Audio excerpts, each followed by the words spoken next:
Continuamos el desarrollo de Primera de Corintios 10, donde Pablo viene exponiéndole a los corintios la razón por la cual ellos no deben participar en la mesa o no deben participar en los actos de idolatría que los corintios llevan a cabo. Es decir, ¿por qué no deben ir al templo a comer comida sacrificada a los ídolos? Como le hemos hablado antes, aquí eso no se da, en nuestro país no se da, obviamente, pero en aquel tiempo era muy común. Imagínese que usted fuera después de acá del culto al mercadito de Merliot a echarse un cóctel, pero se da cuenta que el que está sirviendo el cóctel lo está sacrificando a un ídolo. Y tiene ahí un ídolo y la mamá, mientras está cortando el ceviche, toda la cosa, lo está sacrificando a un ídolo. Yo sé que suena chistoso, pero eso es lo que pasaba, era bien común en ese tiempo. Era muy común. En todos los templos se sacrificaba comida a los ídolos. Los corintios pensaban, esto no me afecta a mí. Sin embargo, Pablo viene desde el principio del capítulo 10 advirtiéndoles que no estaban por encima de ello. De hecho, les pone el ejemplo que vimos ya la semana antepasada de Israel, diciéndoles, miren, esta gente por incrédula y por desobediente quedó tendida en el desierto. Que no les pase lo mismo a ustedes. Esto es un ejemplo para ustedes. No lo tomen a la ligera. La semana pasada, la advertencia toma un tono más serio porque les dice, ustedes que creen estar firmes, ustedes que piensan que no les va a pasar nada, tengan cuidado, no sea que caigan. Ahora, al final del pasaje que veíamos la semana pasada, amado hermano, Dios les dice a través del apóstol Pablo, no les ha venido ninguna tentación que no haya pasado a alguien más, sino que Dios es fiel y que junto con la tentación, con la prueba, va a dar la forma de escape.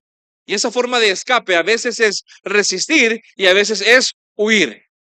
A veces es simplemente tomar distancia necesaria con situaciones, personas, pecados, lugares.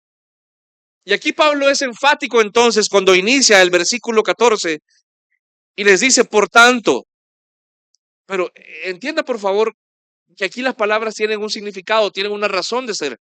Por tanto, ¿qué les dice? Amados míos, se los dice con un gran amor. Uno no advierte a una persona en ese sentido y con tanta vehemencia si no hay un amor detrás de eso.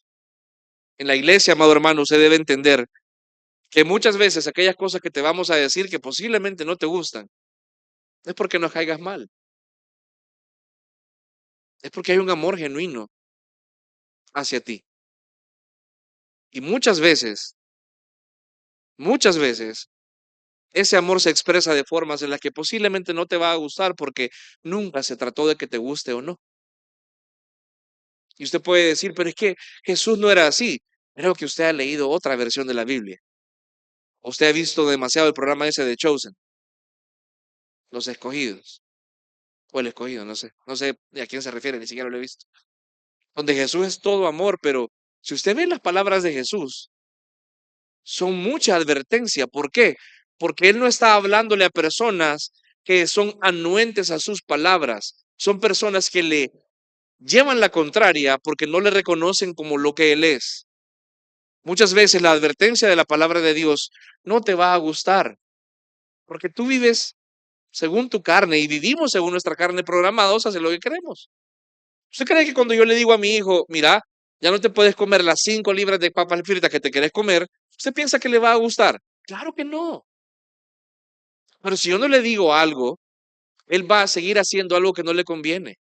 Si yo basara mi amor en la popularidad que tengo con Andrés, si yo le paso una encuesta de popularidad en tu escala, ¿qué tan satisfecho estás con los servicios de papá de 1 al 10? No le va a gustar, obviamente, que le diga que no, pero porque le amo, tengo que decírselo. Amén, iglesia. Por tanto, entonces, amados, gente que yo amo, gente cuyo bien estoy procurando, ¿qué deben hacer? Huyan de la idolatría. Pablo, todo lo que ha venido desarrollando el capítulo 10, llega acá a la conclusión lógica o al propósito. Todo lo que les he venido hablando, por tanto, con base en lo que hemos venido hablando, huyan de la idolatría, no negocien con ella. No se metan ni siquiera pensando que van a resistir. Ahora, tú ahorita, hermano, puedes pensar que esto, bueno, esto es un mensaje para los corintios del primer siglo. No, tiene tanta o más relevancia para nosotros hoy. Así que le ruego que ponga atención, que no se desconecte, que si la persona que tiene a la par se está durmiendo, amablemente déle una patadita por ahí, porque ¿sabe lo difícil? Que la idolatría es tan sutil que tú piensas que solamente significa tener una imagen en tu casa, pero la gran imagen la andas en el corazón. Y es muy sutil, muy sutil. De hecho, ¿sabe cómo uno puede evaluar fácilmente? Y aquí no lo digo de verdad, lo digo por otra iglesia, por ustedes no. ¿Sabe cómo se da cuenta uno cuando hay idolatría en el corazón? Cuando ve la reacción que usted tiene cuando le confrontamos. Porque como andas un ídolo, perdón, de este vuelo, duele. Si una persona, por el contrario, se ve como alguien que es pecador y bueno, puede que esa persona lo que me dice no sea 100% correcto, pero lo hace con la intención correcta y como yo sé que soy pecador y necesito apoyo, necesito ayuda, necesito la verdad, ok, no me agrada lo que me dice, pero lo voy a recibir con gratitud. Entonces, y eso es solamente una pequeña muestra de la idolatría que puede ver nuestro corazón, hermano. Entonces, por eso te digo, no te desconectes, pon atención. Si bien el capítulo 8 ha venido hablando de asuntos de conciencia, es decir, no estar en el templo, sino que comprar lo que ya se sacrificó a los ídolos, no lo estoy comiendo ahí en el templo, no, o sea, no me están sacrificando el cuche o la vaca enfrente, sino que solamente lo compro aparte, aquí ya es algo distinto. En asuntos de conciencia podemos discrepar. Usted puede decidir, por ejemplo, decidir, bueno, a mí no me gusta ver esa serie, vos la puedes ver cada quien. Yo he decidido, por ejemplo, no darle un teléfono celular a mi hijo hasta que ya esté más grande. Usted decide si se lo quiere dar o no. Podemos discrepar en ciertas cosas. Claro, siempre hay una opción mejor, pero podemos discrepar. Pero en estas cosas no. Aquí ya hay abiertamente una instrucción porque es algo que objetivamente el creyente debe evitar. Es algo que el creyente objetivamente y absolutamente debe dejar o sacar de su vida. Es participar de idolatría. ¿Qué debe hacer un creyente respecto a la idolatría? Huir. Punto. No hay términos medios. No hay medias luces. Y aquí el pasaje, amado hermano, le ruego que ponga atención porque no es un pasaje, al menos a su servidor le costó un poco, no es un pasaje fácil de entender. Y por eso Pablo dice, les hablo como a sabios. Entonces pongamos atención acá. Pablo empieza en el 16 a hacer dos preguntas retóricas, es decir, no les está pidiendo una respuesta de verdad, pero la respuesta a esas preguntas que hace en ambos casos es sí. Mire el versículo 16. La copa de bendición que bendecimos no es la participación en la sangre de Cristo. El pan que partimos no es la participación en el cuerpo de Cristo. ¿Qué significa esto? Mire, Pablo básicamente establece acá, con base en los elementos de la cena del Señor, la copa, que es el vino, y el pan, que tomar la copa es participar de la sangre de Cristo y partir el pan es participar del cuerpo de Cristo. Eso ya lo sabemos todos. Amén. Ahora, debe usted entender un poquito más el contexto de esto y qué significaba para alguien que estaba ahí. Tres cosas muy básicas. En primer lugar, si usted entiende la Pascua para los judíos, los israelitas celebraban al Señor y con el Señor por lo que el sacrificio pascual logró para ellos y las bendiciones que trajo. Es decir, ellos celebraban en la Pascua recordando lo que hizo para ellos el sacrificar a un cordero, manchar con su sangre el dintel, porque sabían que había sido un instrumento del Señor para liberarles y sacarles de Egipto. Cuando aquí el apóstol Pablo dice la copa de bendición que bendecimos, es porque en la cena de Pascua, la tercera copa que se tomaba, se pronunciaba una bendición. Jesús, de hecho, dio gracias por esta copa en Mateo 26. Lo leo yo. Mateo 26, 27 dice, y tomando una copa y habiendo dado gracias, era una celebración de Pascua. Se la dio diciendo, beban todos de ella. Porque recordemos que la última cena se dio en un contexto de Pascua. Solo que ahora ya no iba a haber un cordero, un animalito que iba a ser sacrificado, sino que él se refería a un cordero que era ¿quién? Él mismo. ¿Está conmigo, iglesia? De hecho, la última cena de Jesús y la cena del Señor son un cumplimiento, una actualización de la comida pascual para el pueblo de Dios. Es el cumplimiento total y final de lo que la Pascua simbolizaba. ¿Por qué? Jesús dijo, esta copa de Pascua es la sangre del nuevo pacto. Es decir, lo que ahora celebramos simbólicamente ya se va a cumplir perfectamente en la sangre que voy a derramar. Es la Pascua perfecta. Y eso lo tenían presente los israelitas. Y obviamente aquí Pablo les habla a personas que entendían esto. Ya va a tener sentido, le prometo. En segundo lugar, mire, cuando Israel sacrificaba un animal y comían parte de ese animal, celebraban delante del Señor lo que el sacrificio traía para ellos. Se lo comían, obviamente, no era solamente comerse ahí el chicharrón, sino que había obviamente un beneficio porque ese sacrificio cumplía una función expiatoria. Sus pecados eran perdonados a través de la muerte de ese animal. ¿De acuerdo? Pero también para los paganos sacrificaban comida a sus dioses, que eran en realidad demonios, y celebraban con los demonios lo que el sacrificio supuestamente traía a ellos. Eso lo vemos en el versículo 18 y versículo 20. ¿Por qué le estoy diciendo esto? Porque lo que Pablo está diciendo acá, cuando se refiere a la copa que se oraba en alabanza y gratitud, esta copa tenía un significado mayor que solamente tomar vino. Y le explicó ahorita, cuando dice Pablo en el 16, esto no es participación, esto no es participación. La palabra que se ocupa acá y se traduce como participación es una palabra que conocemos bastante acá. Es la palabra koinonía, que usualmente traducimos como comunión, pero en este caso tiene un contexto distinto. En este caso, koinonía significa alinearse a algo, alinearse con alguien o algo. Leamos el pasaje 16 y reemplace participación con koinonía. Míralo como dice. ¿Lo tenemos ahí? La copa de bendición que bendecimos, lo que acabo de leer de Jesús, ¿no es acaso koinonía con la sangre de Cristo? El pan que partimos no es koinonía con el cuerpo de Cristo. Es decir, tiene un sentido de alineamiento, un sentido de apegarse a algo. ¿Qué significa aquí ya en español para aterrizar? Los que comen la cena del Señor se alinean con Jesús, comparten su sufrimiento y reciben los beneficios de su muerte. Conmemoramos su muerte, reafirmándose el nuevo pacto con su sangre. ¿Está conmigo, iglesia? ¿Tiene sentido lo que hemos hablado ahorita? Lo que quiere decir Pablo acá es, el vino, el pan, significa que nos alineamos con Jesús. Tenemos comunión con Él. Si yo tomo la Santa Cena, yo estoy proclamando algo públicamente y es que yo estoy alineado con Jesús. No alineado solamente teóricamente, sino que yo tengo una comunión real con Él. Yo estoy participando en lo que Él hizo. Eso es mío, me apropio de ello. La iglesia, por tanto, si bien nosotros no creemos que el tomar la Santa Cena tenga físicamente algún objeto, perdón, alguna consecuencia, más que todo negativa, en ese caso sí, tomar la Santa Cena no te va a hacer más santo. Sin embargo, tomarla con la conciencia correcta nutre a la iglesia porque celebramos, conmemoramos, tomamos conciencia de lo que Jesús ha logrado por su pueblo y las bendiciones que ello trae.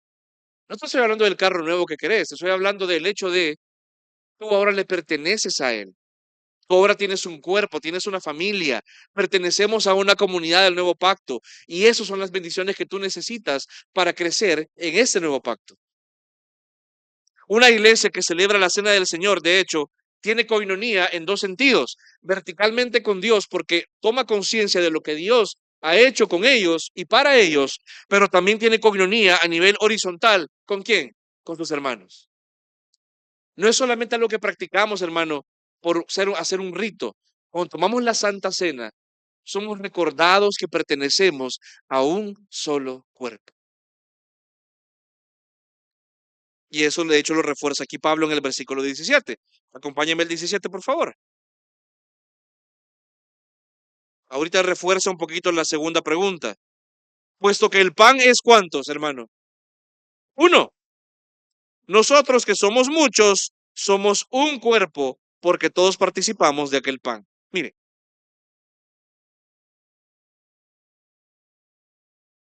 como hay un solo pan, hay un solo cuerpo. ¿Qué significa esto? Cuando celebramos nosotros la Santa Cena, es algo muy profundo a nivel espiritual, porque personas de diferente contexto, trasfondo, tanto jóvenes como mayores, hombres y mujeres, de todo tipo de personas, todos somos uno, sin divisiones, sin grupos ni bandos. Cuando tomamos la Santa Cena y usted toma ese pancito y esa copita, usted está diciéndole al mundo que usted es uno con el que está la par también tomándola. La pregunta es, ¿ya la hemos tomado tal vez teniendo algún tipo de recelo con con el hermano? ¿La vamos a tomar la próxima vez sabiendo que tenemos alguna disputa sin resolver? ¿O podemos ser uno realmente con aquel que no le hablo? ¿Puedo ser uno con aquel por cuya vida no me intereso? ¿Puedo ser uno con aquel a quien no edifico porque soy muy egoísta y simplemente no me intereso por su vida? La Biblia dice en Efesios 1, 22 y 23, y todo lo sometió bajo sus pies, y a él lo dio, a Cristo, por cabeza sobre todas las cosas, a la iglesia, la cual es su cuerpo, en la plenitud de aquel que lo llena todo en todos. Es decir, la iglesia lo que manifiesta al mundo es la plenitud de Cristo en ser uno. Esto es muy profundo, hermano. Y espero que entendamos esto. Porque el que la iglesia sea uno tiene que verse en muchas otras cosas que vamos a llegar en un momento. Y créanme, pónganle coco ahorita y ya va a tener sentido en la práctica lo que les estoy diciendo. Repito, la cena del Señor es una ocasión cuando los cristianos declaran unidad unos con otros porque primero han sido unidos con Cristo Jesús. Versículo 18. Dice, consideren, ¿se acuerda lo que hemos venido leyendo? Al pueblo de Israel, los que comen los sacrificios no participan del altar. Mire, ¿qué quiere decir esto? Yo no puedo tomar la cena del Señor y decir que no tuvo un significado real. Es decir, si bien no produce nada interiormente, no me hace más santo, hay un significado muy poderoso simbólicamente hacia el exterior y acá también. Por tanto, de una forma análoga, los corintios no podían decir, sí, yo como en el templo la comida sacrificada a los ídolos y no hay problema, no significó nada. No, Pablo les dice, ustedes están participando en idolatría. Ustedes participan de ello. Aunque ustedes se crean fuertes, aunque ustedes se crean que ya están por encima de todo esto, si ustedes comen en el templo los sacrificados a los ídolos, ustedes están practicando idolatría. No hay forma de que digan lo contrario. Serían ustedes ingenuos, por no decir otra cosa, si ustedes piensan que pueden participar de ello y no contaminarse. Si usted lee el versículo 18, el altar que dice Pablo ahí es una analogía de la mesa del Señor. En ambos casos, los beneficios les pertenecen a los sacerdotes. Usted y yo, según la Biblia, somos sacerdotes del reino de Dios. Si participamos de la mesa del Señor, obtenemos beneficios de ella y somos recordados de los beneficios que ya obtuvimos por el sacrificio de Cristo. Si yo participo del altar a los ídolos, en teoría obtengo beneficios. O es uno o el otro. Siempre hay un beneficio y siempre el sacrificio se hace obteniendo algo. Y Pablo les dice, no se hagan lo que no entienden. Si ustedes participan de esto, ustedes se están involucrando en idolatría. Y ustedes están dejando de lado que ustedes ya tienen algo con lo cual se han identificado antes, que es la cena del Señor.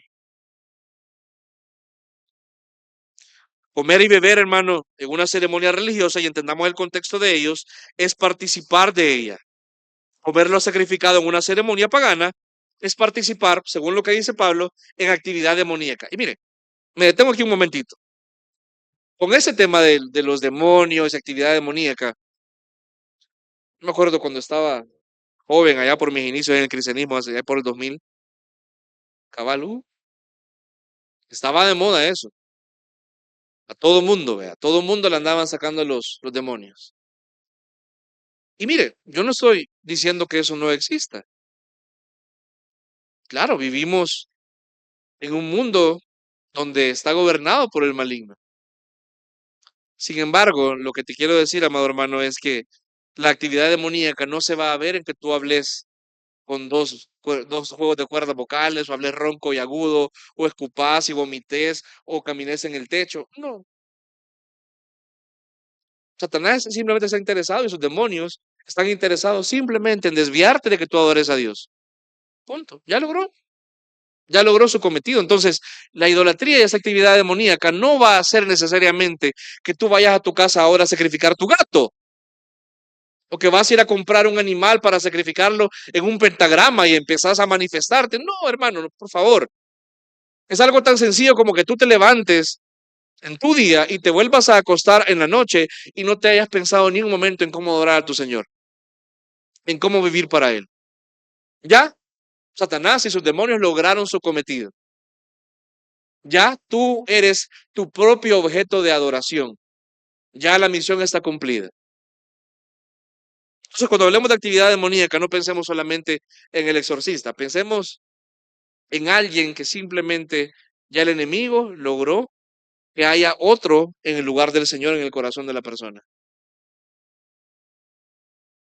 Cuando cómodo lo ha sacrificado en un altar, es una expresión de afiliación con el Dios a quien el altar está dedicado. Por tanto, aquí le dice Pablo, no caigan por creer estar encima de esa advertencia. ¿Qué significa todo esto, hermano? Esa primera parte del pasaje que hemos leído ahorita.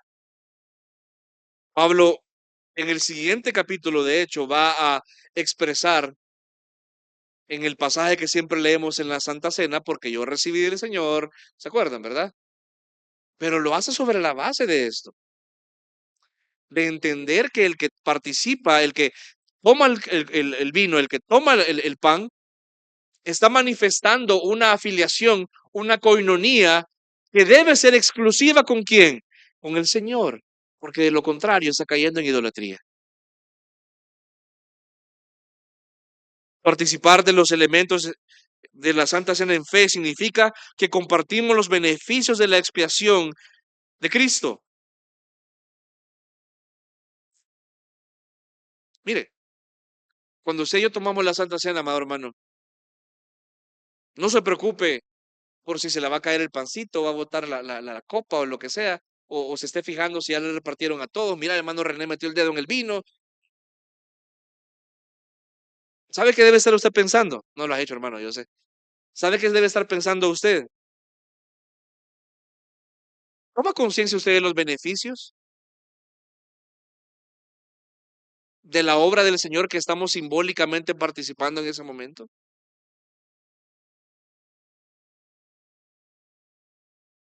La sangre y el pan representan una sangre que fue derramada y un cuerpo que fue molido, y por ello hemos recibido salvación nosotros. Cuando usted y yo participamos de la Santa Cena, nos estamos identificando con el sufrimiento de Cristo. ¿Y qué significa esto? Somos recordados y debemos recordar que ponga atención, por favor.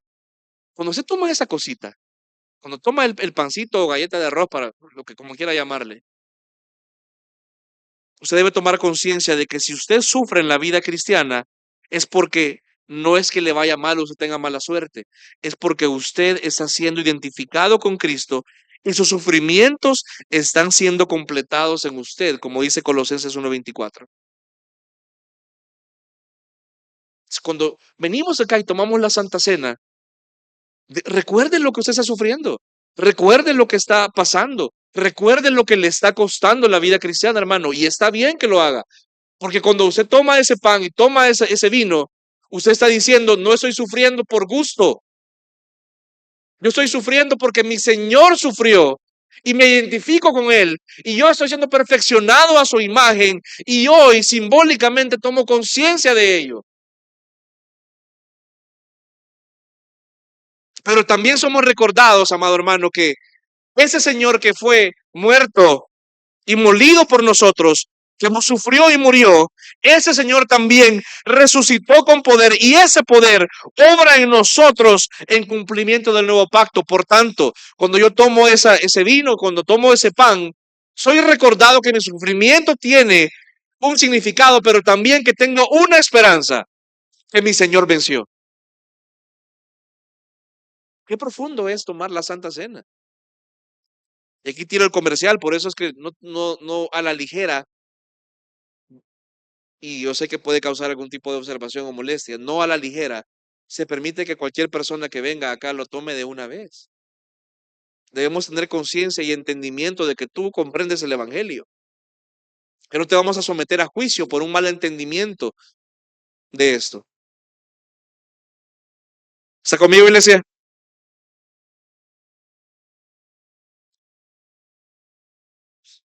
El tema es que la idolatría de la que Pablo habla acá se coloca siempre de forma antagónica a la unidad. ¿Qué es la unidad en la práctica? Bueno, la palabra koinonía nos habla de eso. Koiné, nus, común, mente, una mente en común. Si yo practico la idolatría, si yo practico adoración a otros dioses, que en este caso son demonios, yo no estoy participando en la unidad de la comunidad que se identifica con Cristo. La idolatría es el enemigo de la adoración y es el enemigo de la unidad. Las palabras de Pablo, amado hermano, participantes, tienen la intención de extraer comparaciones con el Antiguo Testamento que ya hemos visto. Esta gente participaba en sacrificios y recibían beneficios. Los paganos no saben que comparten ellos y participan con demonios. ¿Qué te quiero decir? Es que es incompatible que tú participes en la cena del Señor, que tú afirmes identificarte con Cristo, ser uno con Él, ser uno con el cuerpo, pero también participar en idolatría. Es incompatible afirmar que adoramos a Dios, incluso tomando la Santa Cena, afirmando que crees y participas del nuevo pacto, pero vivir una vida invertida en tus intereses en pos de tus ídolos. Es incompatible. No tiene sentido, es imposible. Y de hecho se nos presenta de nuevo el ejemplo de Israel, los que quedaron en el desierto, ¿se acuerda? ¿Usted cree y que con base en lo que hemos leído, hermano, usted cree que realmente una persona puede heredar vida eterna si somos idólatras? Cuando tenemos el ejemplo de los israelitas que fueron descalificados precisamente por esto. No crea usted que usted solamente es idólatra si, como le digo, tiene una imagen en su casa o participa de ritos raros. No, simplemente si usted tiene en un lugar en su corazón más alto que el Señor, a su yo, el ego, su comodidad, usted está tentando contra la unidad del cuerpo. El simple hecho que no podemos contar contigo cuando se necesita ayuda, ya estás atentando contra la unidad. Sencillo. ¿Ya vio cómo quedó de bonito acá? ¿Sabe que siempre son los mismos pelones? Lo digo con cariño, con amor. Siempre somos los mismos.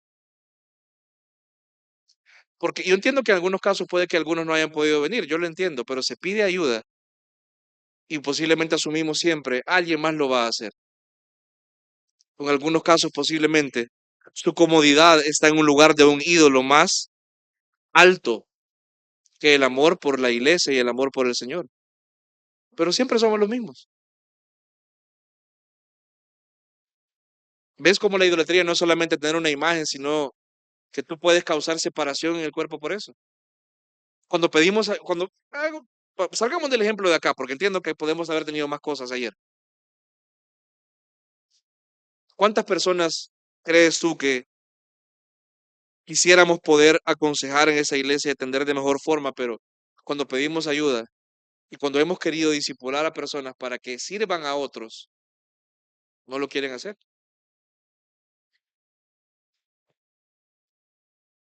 Cuando pedimos ayuda para servir en el evento, por ejemplo, que tenemos la próxima semana,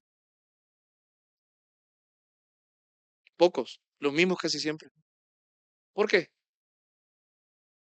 No son personas que tienen imágenes en su casa, no son personas que sacrifican animales a un Dios raro. Simplemente son personas cuyo corazón está en pos de otras cosas. No han entendido para qué estamos acá. Ya vamos a hablar de eso en un momento. ¿Cómo entonces la idolatría atenta contra la unidad? Fácil. Mientras unos comparten los sufrimientos de Cristo y su suficiencia en la vida diaria, es decir, mientras algunos luchan contra su carne todos los días porque saben que eso es lo que el cristianismo representa, lo que el cristianismo requiere, otros simplemente están enfocados en sus metas terrenales, en su comodidad, en sus logros. No puede haber coinonía entonces. No puede haber. No puede haber una real coinonía entre una persona que está buscando adorar al Señor y una persona que su último sueño, su sueño máximo es vivir una vida cómoda. No lo hay, porque es incompatible con el cristianismo. El cristianismo, amado hermano, te va a costar todo. Publicidad para el libro ahí. Sigamos por favor y acompáñenme al versículo 19.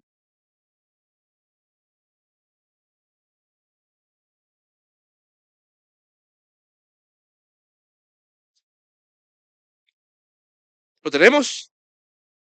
¿Qué quiero decir entonces? ¿Que lo sacrificado de los ídolos es algo o que un ídolo es algo?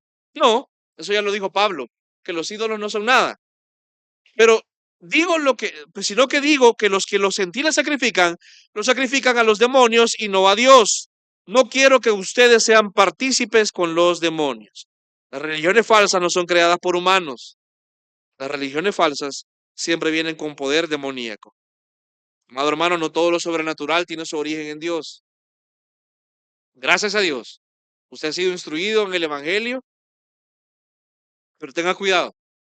Si lo invitan a algún lugar donde hay prácticas que sean raras, no crea que todo viene de Dios. Las religiones paganas cuando ofrecen sacrificios lo hacen a demonios, eso ya lo hablamos, no es neutro, es algo objetivamente pecaminoso.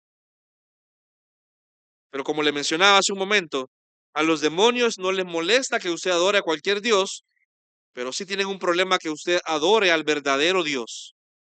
Por tanto, la idolatría es uno de los campos favoritos de los demonios. Como le mencioné y repito de nuevo, quitémonos la imagen, quitémonos el concepto de que idolatría es simplemente adorar a una imagen, a un Dios falso. El Dios falso puede ser tú y no te has dado cuenta.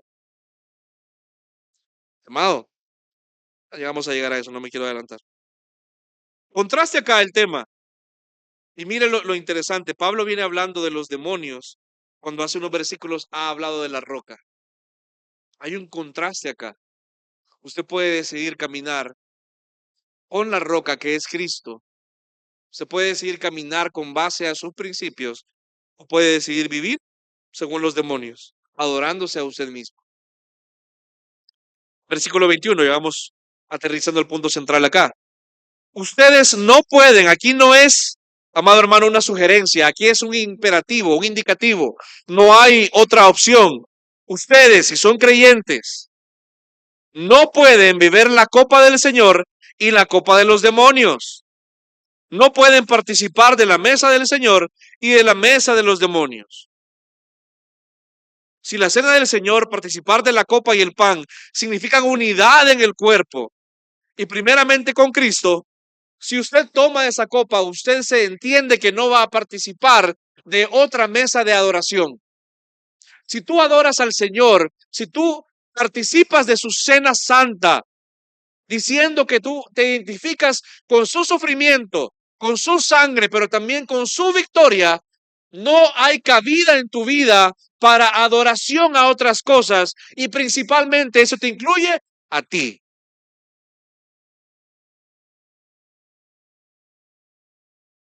Aquí Pablo es categórico, no es un tema debatible, no es un tema de, que legaliza el pastor Mario. No, hermano, lo dice la escritura. No estoy inventándomelo yo, aquí te estoy leyendo textualmente la Biblia. Así como Pablo en el capítulo 6 dijo que no era compatible que hubiera un cristiano que estaba unido a Cristo, que se uniera con una prostituta, de igual forma es incompatible que un cristiano esté unido a Cristo y se idolatre a sí mismo. No hay forma. Porque aquí entramos ya a la parte central y eso me ocupa de aquí al final, amado hermano. Porque ¿sabe cuál es la consecuencia? Por si lo hemos tomado a la ligera. Mire el versículo 22. Acompáñeme, por favor. Aquí Así como había preguntas retóricas al inicio que la respuesta era sí, aquí hay dos preguntas retóricas que la respuesta, espero, sea no. Mire, dice el versículo 22. ¿O provocaremos acaso al celos al Señor? ¿Somos acaso más fuertes que Él? Mire, déjeme explicarle un poquito acá. La idolatría, la Biblia dice que provoca los celos del Señor, ya que los que somos su pueblo vamos detrás de otros dioses. O peor aún, llamamos Dios, es decir, con el nombre del Señor, a un invento de nuestra imaginación. Ahora, cuando la Biblia dice acá que vamos a provocar a celos, usted ya lo sabe, pero déjeme reafirmarlo otra vez. Aquí no se refiere a la emoción pecaminosa de envidia que los celos humanos reportan. Aquí no es que Dios se pone inseguro. Aquí no es que Dios se pone demandante o se pone así como aprensivo, que Dios se pone inseguro a llamarte a cada rato porque está celoso. No, hermano. De hecho, hace poco a mí me preocupa realmente cómo el humanismo se ha infiltrado en el cristianismo. Una persona que yo conozco subió una imagen en la cual Jesús estaba llorando, en una caricatura de hecho. No me voy a meter si es una violación del segundo mandamiento, vamos a hablar de eso después. Pero era una caricatura de Jesús. Y Jesús estaba llorando. Y la persona o otra persona más lo estaba viendo y abajo decía, recuerda que Él te extraña.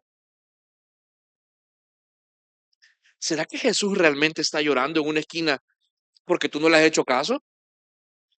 Él se siente mal y depre porque tú no le has hablado. ¿O acaso Él será Dios y Rey eterno sentado en su trono, soberanamente gobernando todo acá, y tú eres el desesperadamente necesitado de Él que no le has hecho caso? Pero se da cuenta cómo humanizamos a Jesús y le ponemos emociones pecaminosas. Dios no es así. ¿Qué significa entonces que provocamos a celos al Señor? Mire, hay que entender que Dios no está sujeto a pasiones. A eso en teología se le llama como la impasividad de Dios. A Dios usted no le puede agregar algo de modo que le provoque o le imponga a usted algo a Él. Si yo vengo, por ejemplo, de repente y le quito a mi hijo las papas que se está comiendo, siempre las papas, vea, y le quito algo, yo le voy a provocar algo ahí que es una reacción negativa. Yo le provoqué eso a él. Si tenemos un problema con mi esposa y yo le digo algo hiriente, yo voy a haber causado algo en ella. Con Dios no es así. Usted no le puede causar algo a Dios que le afecte. No es que Él sea completamente neutro y que todo no le importe. Simplemente a Él no le afecta como a usted y a mí nos afectan las cosas.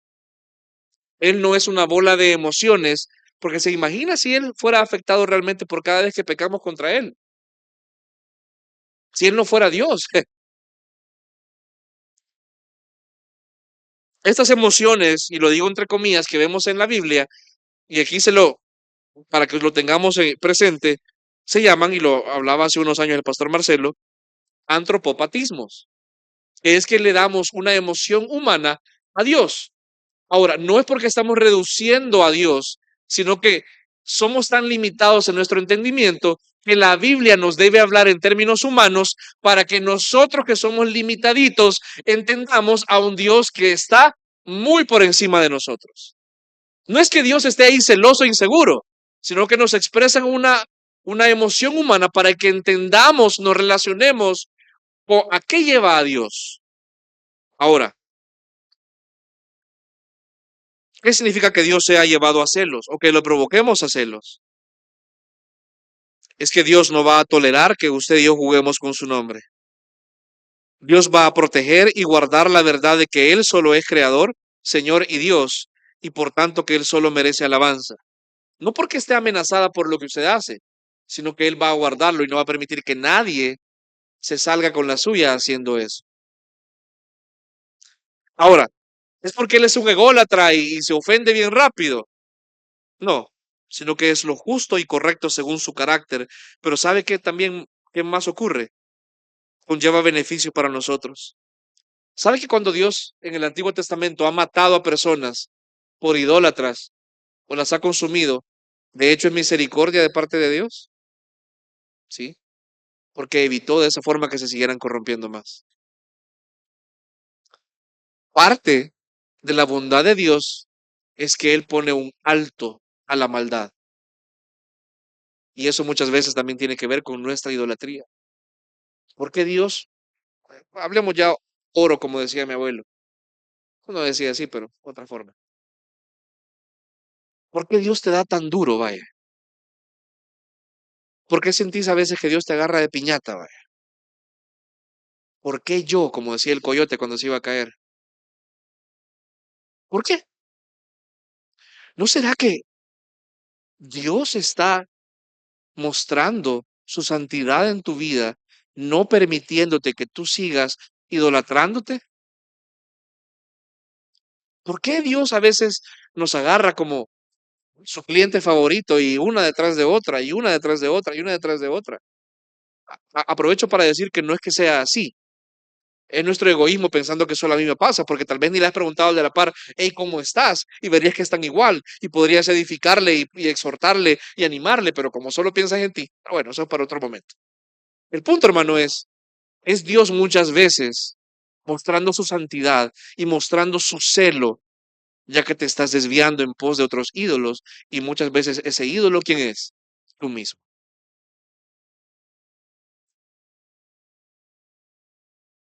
Los que practican idolatría provocan a celos al Señor y reciben su ira, la cual es la expresión recta y justa de su santidad, castigando el pecado.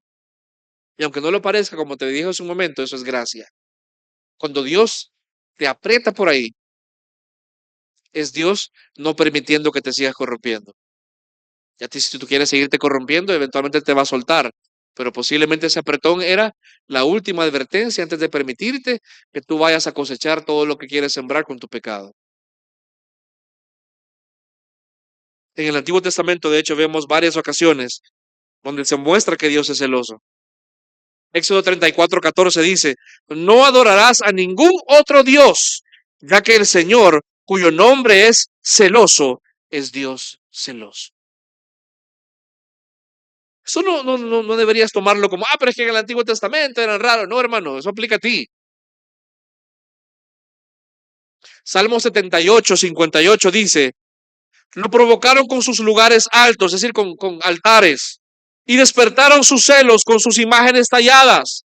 Al oírlo, Dios se indignó y aborreció a Israel en gran manera.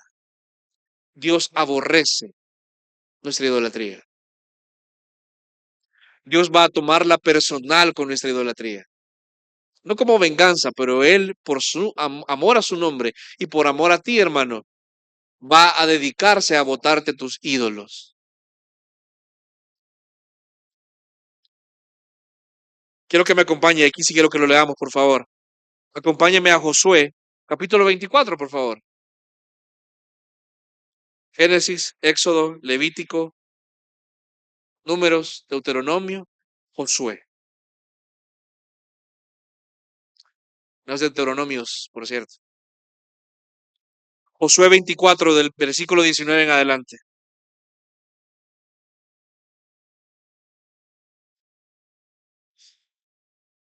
¿Lo tenemos? Amén. Entonces Josué dijo al pueblo, recuerda el contexto, entrando a la tierra prometida, cumpliendo el pacto que Dios había hecho con ellos. Ustedes no podrán servir al Señor, porque Él es Dios santo, Él es Dios celoso, Él no perdonará la transgresión de ustedes ni sus pecados. Si abandonan al Señor y sirven a dioses extranjeros, Él se volverá y les hará daño y los consumirá después de haberlos tratado bien. Mira lo que le dice el pueblo. Lo que muchas veces cuando sentimos el apretón de Dios, decimos desesperadamente, queriendo zafarnos rápido y que pase la tormenta. Respondió el pueblo a Josué, no, sino que serviremos al Señor. Y Josué dijo al pueblo, ustedes son testigos contra sí mismos de que han escogido al Señor para servirle. Testigos somos, le respondieron. ¿Cuántas veces tú has prometido al Señor que vas a vivir para Él y después lo dejas a medias? ¿Cuántas veces te comprometes tal vez mentalmente con el Señor de vivir realmente para Él y luego eso significa poco para ti? Mira lo que Josué les dice después. Ahora pues, le dijo Josué, si quieren de verdad servir al Señor, Si usted de verdad habla con verdad y no lo dicen solamente por decirlo, si realmente hay intención en sus palabras, ahora pues les dijo Josué, quiten los dioses extranjeros que están en medio de ustedes. ¿Y qué más? No solamente lo externo, no solamente lo de afuera, e inclinen su corazón al Señor, Dios de Israel. Y el pueblo respondió a Josué, al Señor nuestro Dios serviremos y su voz obedeceremos. ¿Cómo está tu corazón, hermano? Vale, le hago una pregunta. ¿Usted se acuerda cuando Dios saca a Israel de Egipto y les dice que va a haber una señal específica de que ellos son su pueblo? ¿Se acuerda cuál es? Que van a salir y van a ir al monte y ¿qué van a hacer al Señor? Le van a adorar, le van a servir. ¿Amén? ¿Sí o no? El pueblo de Dios debe servir al Señor, ¿sí o no? ¿Ok? Y tú eres pueblo de Dios, amén. Ahí a poco respondieron. ¿Le estás sirviendo al Señor? ¿Estás adorando a Dios con tu vida? Aquí me detengo un momentito, hermano, porque me importa realmente no que eso no se entienda únicamente como un pastor queriendo que crezca la iglesia artificialmente, no. Pero cuánto hace falta que nos involucremos. Y aquí de verdad te hablo a ti, ya no de forma genérica, te hablo a ti, hermano, hermana que estás acá, de gracia y verdad, que nos congregamos aquí hace bastante tiempo y, y tienes poco tiempo igual. Tienes que tomar en serio tu cristianismo. Tienes que tomar en serio tu compromiso con el Señor. Ya dejemos de jugar. Ya déjate de excusas. Ya déjate de términos medios. Entiende que si tú de verdad eres y te crees cristiano, perdón, te haces llamar cristiano, hay señales inequívocas de esto, que es vivir para Él, servirle a Él y servir a su cuerpo, servir a su pueblo. ¿Cuándo fue la última vez que trajiste a alguien a la iglesia? Sí, nos gusta decir yo voy a gracia y verdad, y es una iglesia muy sana en su doctrina. Híjole, pero parte de la doctrina sana también es compartir esto. ¿Cuándo fue la última vez que tú buscaste, por ejemplo, consejería o hablar con alguien y decirle, mira, yo quiero de verdad servirle al Señor de mejor forma, quiero servir a otros, ayúdame, decime en qué debo crecer, estoy dispuesto a que me confrontes para esto? Sin embargo, lamentablemente, y obviamente eso es normal en las iglesias, pero yo de verdad quisiera que dejemos claro que el propósito de esta iglesia, gracia y verdad, va a ser el de hacer discípulos para el Señor. Esta iglesia no existe para agradar a alguien, no existe para quedar bien con alguien. Esta iglesia existe para gloria del Señor. Y lo que glorifica al Señor es que hagamos discípulos, que vivamos para Él, que mostremos en nuestras vidas el sacrificio que implica también complementar los sufrimientos de Cristo. El que sacrifiquemos nuestra comodidad para servirle al Señor, el que sacrifiquemos nuestra comodidad para servirle a otros y lo hagamos gozosamente, que no haya que andarte rogando para que vengas a ayudar, que no haya que rogarte para que tú empieces a entender que debes servirle a otros y eso también implica servirle en sus necesidades.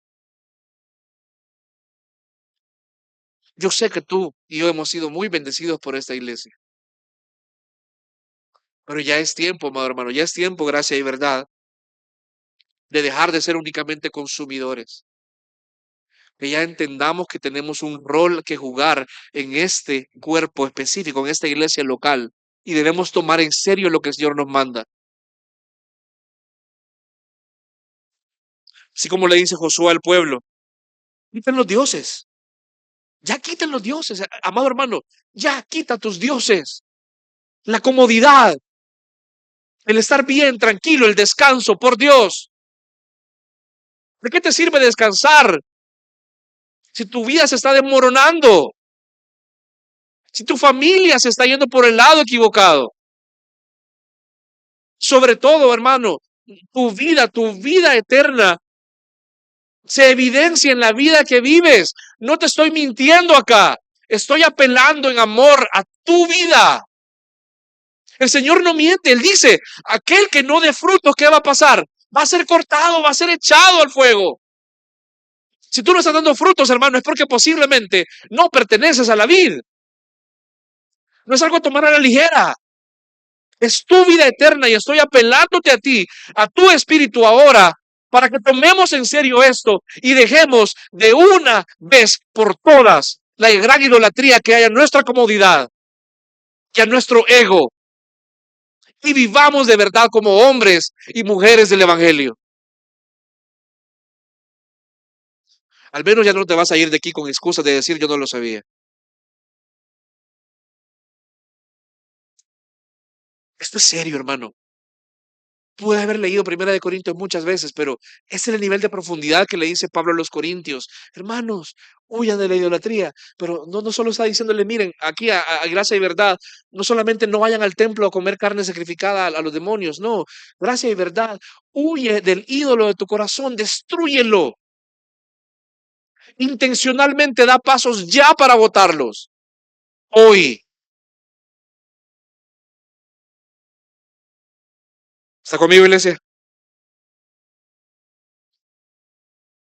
En el caso de los Corintios, su arrogancia les había llevado a pensar que eran tan libres y tan maduros que podían participar de lo que fuera. Mire lo que dice al final del versículo 22.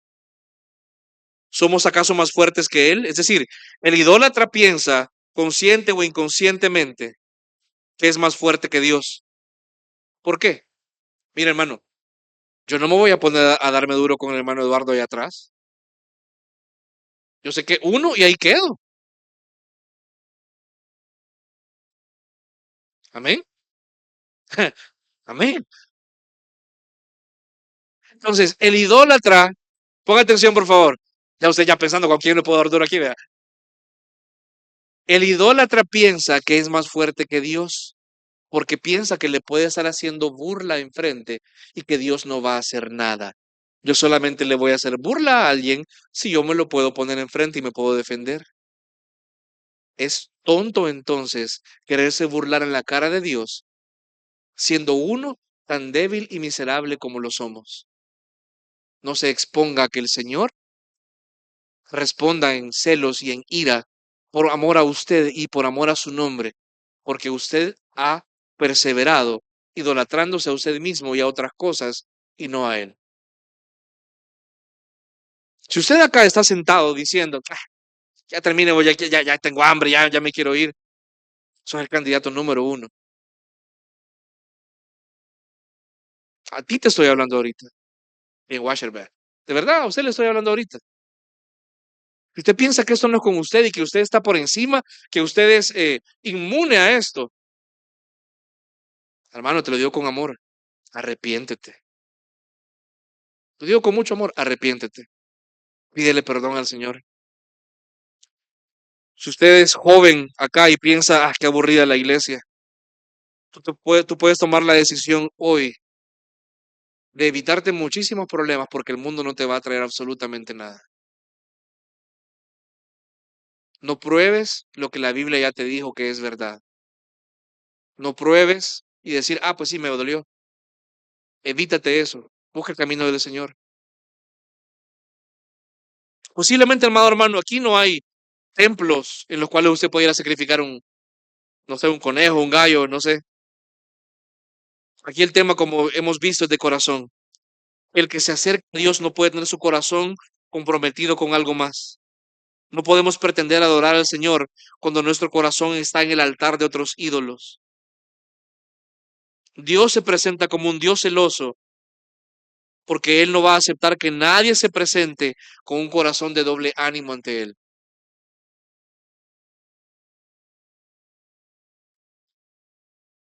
¿Qué podemos hacer entonces? Y ya con esto termino. ¿Qué podemos hacer si me doy cuenta que mi corazón está en esa condición? La respuesta es la misma de todos los domingos, el Evangelio, la cruz. Y específicamente, si me acompaña, por favor, acompáñame a Santiago capítulo 4.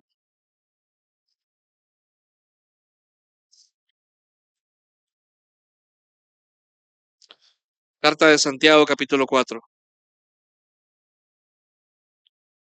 Si ya llegaste a Hebreo, ya te pasaste. No, perdón, si llegaste a Pedro y a Juan, ya te pasaste. ¿Estamos? Mire, Santiago es una carta que es una reprensión muy fuerte, pero es muy amoroso, porque es necesario que seamos reprendidos así.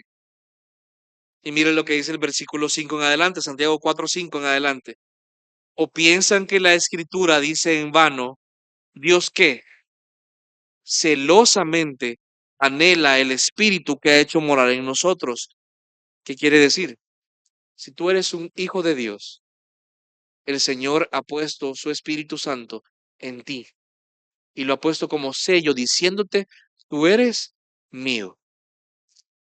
Y Dios no es que sea como un niño berrinchudo que no presta sus juguetes, sino que Él amorosamente cuida hasta el final aquello que es de Él. Él anhela celosamente, Él no va a permitir que se pierda aquel por quien Él dio la vida de su Hijo. Y Él te va a cuidar. Él anhela celosamente y por tanto no va a permitir también que tú desperdicies tu vida. Él no va a permitir que tú andes viviéndola como te place, pero Él da mayor gracia. Por eso dice, Dios que resiste a los soberbios, pero da gracia a los humildes. ¿Por qué te va mal y peor? Con I. ¿No será que es Dios en amor resistiéndote? ¿No será que es Dios en amor no permitiendo que te sigas corrompiendo más y resistiéndote? Pero Él da gracia a los humildes. Por tanto, sométanse a Dios, resistan pues al diablo y huirá de ustedes. ¿Cuál es la solución aquí, amado hermano? Versículo 8. Acérquense a Dios y Él se acercará a ustedes. Limpien sus manos, pecadores, y ustedes de doble ánimo purifiquen sus corazones. Hoy es el día, amado hermano. Hoy, si te has dado cuenta que estás con un pie en el mundo y un pie en Cristo, si te has dado cuenta hoy que tu vida posiblemente el mayor ídolo que tienes eres tú mismo. Si hay algo en tu corazón que ocupa un lugar más importante que el Señor, hoy es el día en el cual el Señor con gracia puede perdonar tu pecado. No sé mañana. Tú puede que salgas el día de hoy de esta iglesia, te subas a tu carro y no vuelvas a casa. Yo no sé, y no te quiero meter miedo con eso. Lo que me refiero es, cuando el Señor confronta tu vida de esta forma, es porque Él pretende que tú tomes decisiones hoy, no mañana. Eso es importante. Eso es de vida o muerte, literalmente. Y no digo solo temporal, de vida eterna o de muerte eterna. Por tanto, amado hermano, acérquense a Dios y Él se acercará a ustedes. Y prueba de ello es que el Verbo se hizo carne y habitó entre nosotros. Ese Jesús que vivió entre nosotros y se hizo como hombre, se hizo como siervo, es la prueba definitiva de que Dios tiene y va a mostrar gracia a aquellos que se acerque a Él. El día de hoy tú tienes la decisión de una vez por todas dejar tus ídolos y no vas a poder solo. Tú vas a necesitar de la gracia poderosa de Jesús. Vas a necesitar el poder que levantó de Cristo entre los muertos y no vas a poder solo. ¿Qué te invito ahora entonces, amado hermano? Que tú en actitud humilde, tú le pidas perdón al Señor. Que como iglesia de igual forma le pidamos perdón al Señor porque hay mucha gente muriéndose sin el Señor allá afuera. Y hemos vivido muy centrados en nosotros mismos. Y como iglesia muchas cosas faltan. Y deberíamos estar trabajando más intensamente por eso. Que el Señor nos dé la sabiduría y la gracia para poder hacer su voluntad. Amén. Vamos a orar. Dios te bendiga. Realmente es un privilegio para nosotros que puedas escuchar el mensaje de la palabra de Dios. Esperamos que Dios obre en tu vida grandemente a partir de lo que puedas escuchar y aprender a través de este sermón. Sin embargo, creemos que solo este sermón es insuficiente y no debería de suplantar por ningún motivo tu asistencia a una iglesia local. La iglesia local es el medio por el cual Dios obra en la vida de su pueblo. Te motivamos a que busques una iglesia sana donde congregarte, o puedas contactarte con nosotros en nuestras redes sociales para que nos puedas visitar. Será un gusto poder servirte y que podamos juntos adorar a Dios en comunión con sus redimidos mientras aprendemos de su palabra. Que el Señor te bendiga.